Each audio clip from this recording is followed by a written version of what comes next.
नवग्रहों में सबसे अधिक शुभ और सुख देने वाला ग्रह गुरु ही है।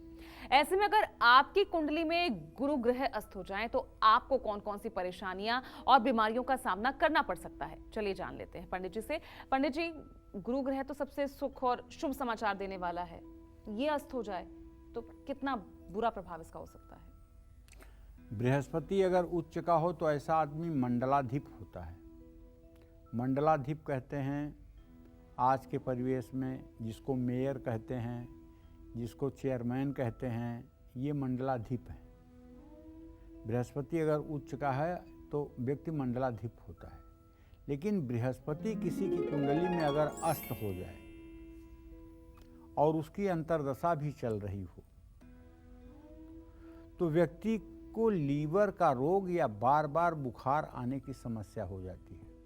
खास करके अगर बृहस्पति छठे भाव में अस्त हो जाए तो लीवर की गंभीर बीमारी होती है। लीवर सिरोसिस जैसी बीमारी होती है, लीवर ट्रांसप्लांट तक की नौबत आती है।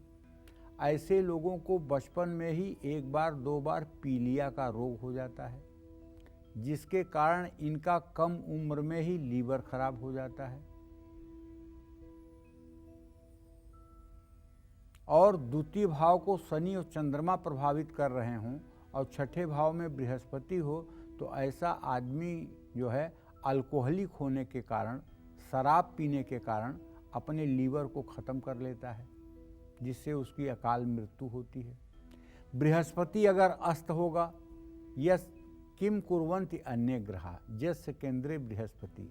बृहस्पति अगर अच्छा है तो दूसरे ग्रह कुछ बिगाड़ भी नहीं सकते हैं, लेकिन अगर बृहस्पति बिगड़ा हुआ है तो दूसरे ग्रह कुछ बना भी नहीं सकते हैं। तो अगर बृहस्पति अस्त होगा तो आप ये जान लीजिए बच्चों का पढ़ाई में मन नहीं लगेगा, धर्म कर्म में रुचि बिल्कुल नहीं रहेगा। ऐसा व्यक्ति नास्तिक होगा। दयालुपन, धर्म के प्रति रुचि, श्रद्धा, इन सब चीज़ों का अभाव व्यक्ति में देखा जाएगा और व्यक्ति सिर्फ और सिर्फ स्वार्थी होगा और मूर्खतापूर्ण बातों को करने वाला होगा। बृहस्पति मोटापा भी देता है, बृहस्पति मधुमेह, शुगर जैसी बीमारी भी देता है, साइनस की समस्या भी देता है। इसके साथ ही कानूनी मामलों में भी फंसा देता है।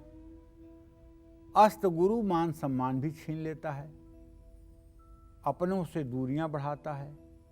अगर तीसरे भाव में बृहस्पति अस्त हो तो ऐसे व्यक्ति के बिना किसी प्रयास के दुश्मनों की संख्या बढ़ जाती है और जहां भी ऐसा व्यक्ति पूंजी लगा करके कोई व्यवसाय उद्यम करता है वहां सारा पैसा जाम हो जाता है और ऐसा व्यक्ति आर्थिक संकट से गुजरता है और परिवार में भी उसका सम्मान कम हो जाता है। घर में अगर किसी इस तरह की दशा है तो किसी बुजुर्ग की मृत्यु हो जाती है।